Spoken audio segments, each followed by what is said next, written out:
This interview is brought to you by NTT Data.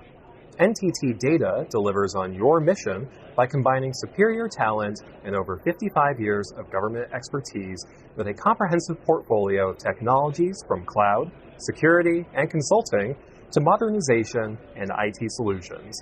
We're your ideal partner for reimagining your healthcare IT.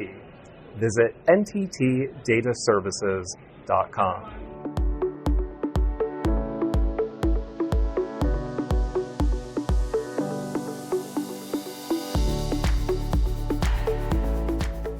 So we're here with Dr. Jen Layden at HIMSS. You are a director at CDC for the office, basically managing the public health data strategy. So it's good to be here with you. Yeah, thank you. Thank you for having me. So we are coming up on 1 year since that public health data strategy, since it's been released. What are some of the developments over the past year that you've seen and some of your priorities coming up in the second year? Yeah, well, thanks for the question. A lot of great progress. So, just a year ago was when we stood up the brand new Office of Public Health Data Surveillance and Technology.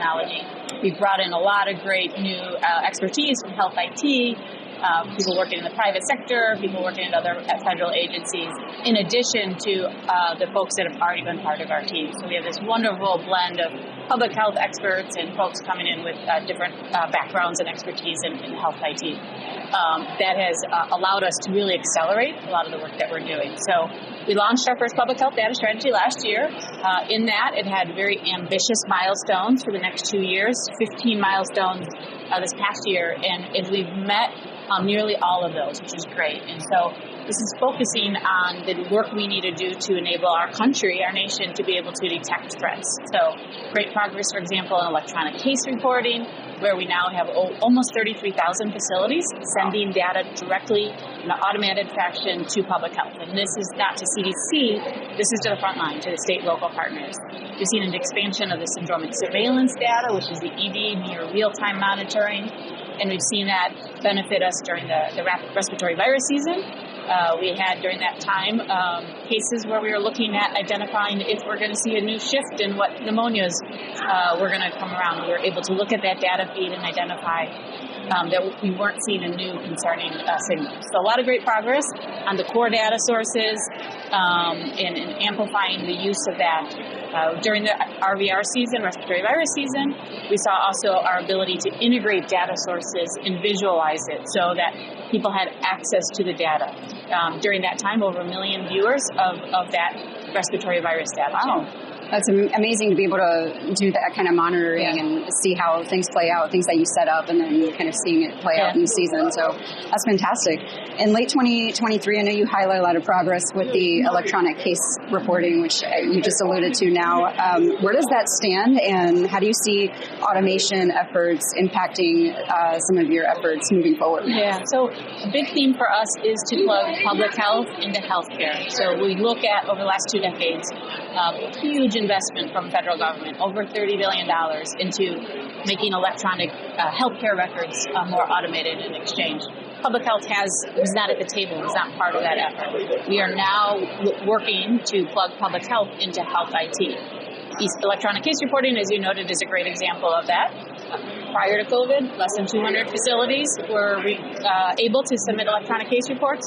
Now we're almost at 33,000. Wow. Our goal is to continue to expand not just the number of facilities, but ensure that from a nation standpoint, we are also enabling facilities that have traditionally not been able to do it as quickly. So we have a focus on getting to 40% of our critical access hospitals connected, as well as ensuring our public health jurisdictions can use the data. So we've just went live with the second tribal nation that's now able to use electronic case reporting, and we want to ensure that we are supporting our states, our locals, our cities, our tribal nation partners, territories in using that data. In addition to how many facilities we want connected to electronic case reporting, we also want to increase the number of conditions. So during COVID, it was used for COVID.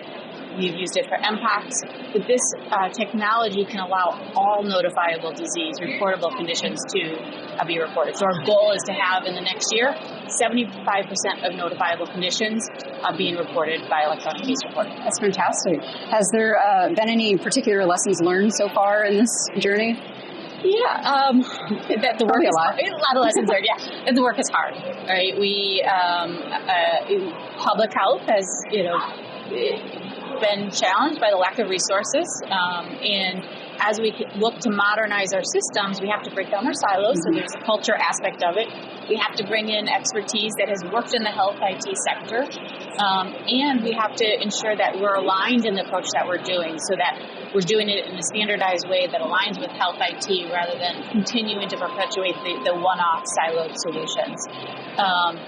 We're also learning that one thing, it's great to be able to send the data to public health. The public health has to be able to use that data. Sure. So building up the capabilities, whether it's the workforce, expertise within jurisdictions, or building out automated tools that allow that data to seamlessly go into their case investigation system, for example, is something that these teams are working on. Absolutely. So I know we're here at HIMSS, and collaborations, as you also just alluded to, is huge for you, and especially the future of the goals that you're trying to accomplish.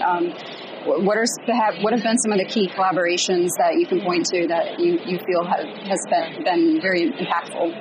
So collaborations, as you mentioned, are critical. I just came from Dr. Cohen's fireside chat with ONC, and the partnership with ONC has been really critical. We've been working with them on TEFCA, we've been working on them with the FIRE roadmap, the adoption and use of US CDI data elements. That partnership has been critical.